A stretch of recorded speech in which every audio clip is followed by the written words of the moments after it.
गरीब को खींच लिए।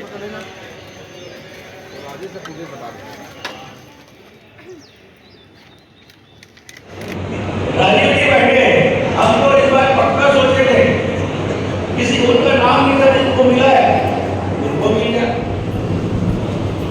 विधानसभा क्षेत्र के सह प्रभारी जी का पुष्प भेंट का स्वागत करें।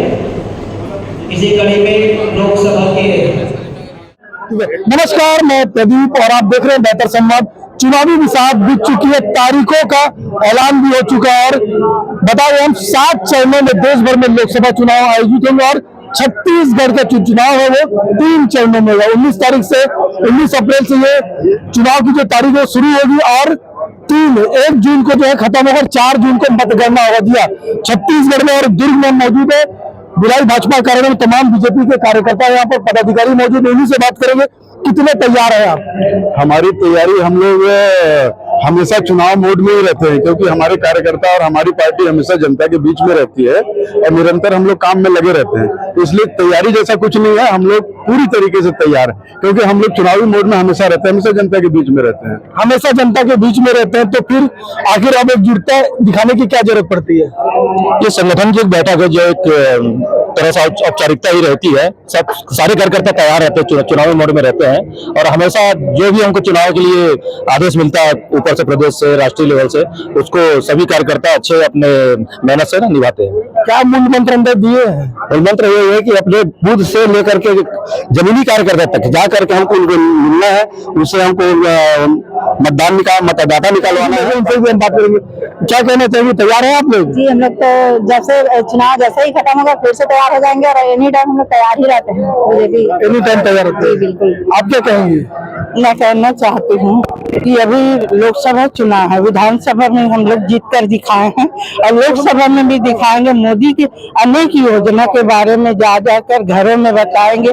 सबसे पहले तो कोरोना काल में मोदी जी हर के खाते में 1500 रुपया दिए हैं। उसके बाद वैक्सीन लगवाए हैं, जान बचाए हैं लोगों का। अभी महतारी वंदन में घर घर में 5 महिलाएं हैं, 5 के महिलाएं में सबके में खाता में पैसा आया है।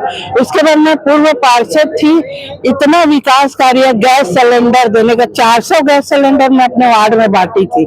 उसके बाद में सिलाई मशीन से लेकर रापा कुदारी वगैरह जितना भाजपा का योजना है, उस समय में रमन सरकार का योजना था, उसे पूरे योजना का लाभ मैं लोगों को दिलाई हूँ घर घर में जाके। चलिए, अब लोगों को लाभ दिलाई है योजनाओं का, आप क्या कहना चाहिए? तिथि का ऐलान हो चुका है, कैसे तैयारी है? तैयारी बहुत शानदार है वैशाली नगर विधानसभा की। निश्चित है, पिछली बार हम लोगों ने 65,000 की लीड दी थी, इस बार 1 लाख की लीड देंगे, कहीं कोई संशय नहीं है।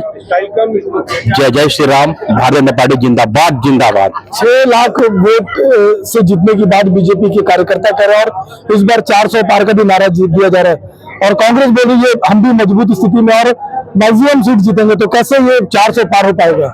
निश्चित रूप से हम लोगों की जो योजना है, जैसा मैंने बताया कि पिछले लोकसभा के चुनाव से ही इस लोकसभा की चुनाव की तैयारी शुरू हो गई थी। हमारा जहां संगठन नहीं था वहां संगठन खड़ा हो गया, उत्तर से दक्षिण, पूरब से पश्चिम। इस बार हम लोग भारी बहुमत की तरफ बढ़ रहे हैं और 400 पार का जो नारा हमारे नेतृत्व ने दिया है दिल्ली के, वो निश्चित रूप से हम लोग सफल होंगे उसमें। कहीं गुटबाजी तो नहीं है ना? नहीं, इस तरह का कुछ कहीं रहता ही नहीं हम लोग की पार्टी में, सब कहीं। तो क्या कहना चाहेंगे खासकर भिलाई नगर की जो जनता है उसको लेकर के और वैशाली नगर, चूंकि विधानसभा चुनाव तो आप लोग हार गए भिलाई नगर से? हाँ, वहाँ हार गए चुनाव, लेकिन बहुत नॉमिनल मार्जिन से हारे और कहीं कुछ कमी रहती है तभी इस तरह का परिणाम आता है। लेकिन इस बार आप देखेंगे कि लोकसभा चुनाव में जो पुराना हम लोगों का रिकॉर्ड था उसको ध्वस्त करेंगे। वैशाली नगर से 64,000 से जीते थे, इस बार 1 लाख पार करेंगे और वहां भी हम लोग अच्छे मार्जिन से लोकसभा में हमारे कैंडिडेट।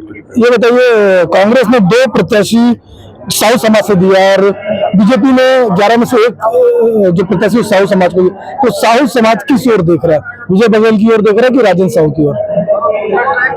साहू समाज हमेशा से भाजपा का वोट बैंक रहा है और निश्चित तौर पर पिछले 5 सालों में विजय बघेल जी साहू समाज के सुख दुख में, हर कार्यक्रम में उनके आते जाते रहे हैं, मिलते रहे हैं। तो चुनाव के समय, ऐसा लोकसभा चुनाव के समय, मुझे ऐसा नहीं लगता कि साहू समाज साहू प्रत्याशी की ओर जाएगा। और निश्चित तौर पर भाजपा के हमारे प्रत्याशी माननीय विजय बघेल जी की ओर ही रहेंगे और उन्हें भारी मतों से विजय बनाएंगे। समाज में कोई नाराजगी तो नहीं है? नहीं, समाज में कोई नाराजगी नहीं है। कितना 6 लाख बोल रहे हैं? निश्चित रूप से जीत जाएंगे 6 लाख, क्योंकि मोदी जी का गारंटी है। जितना हमने घोषणाएं की थी विधानसभा चुनाव के समय, लगभग सारे घोषणाओं को पूरा कर दिया गया है। कुछ और बचा होगा। विपक्ष बोल रहा है मटारी वंदन लोकसभा के बाद नहीं मिलेगा। मिलेगा, हम बोल रहे हैं मिलेगा, मोदी जी की गारंटी है, मिलेगा, 5 साल पूरा मिलेगा।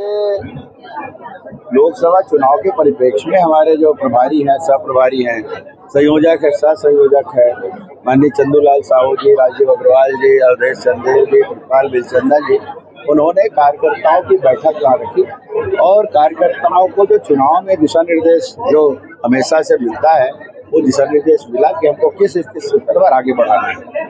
और निश्चित रूप से ये वैशाली नगर विधानसभा का चुनाव वो ये कार्यक्रम था, और वैशाली नगर तो पिछले 19वें इतिहास रचने वाला विधानसभा रहा, इसलिए इन्होंने अभी संकल्प लिया वैशाली नगर विधानसभा के सभी कार्यकर्ता भाइयों बहनों ने, युवा साथियों ने, इस बार हम लीड को और ज्यादा बढ़ाएंगे। पिछली बार 65,000 की लगभग लीड हुई थी, अब यहाँ से और ज्यादा अधिक मतों से जीतने का एक हम लोग के लिए मेहनत करेंगे और वो लक्ष्य प्राप्त करेंगे। साहू समाज की सोच है। साहू समाज देखिए, जो अच्छे काम करते हैं उसके तरफ रहता है। तो मोदी जी बहुत शानदार काम किए हैं। मोदी मैजिक चल रहा है, मोदी जी का प्रभाव है, मोदी जी की गारंटी है।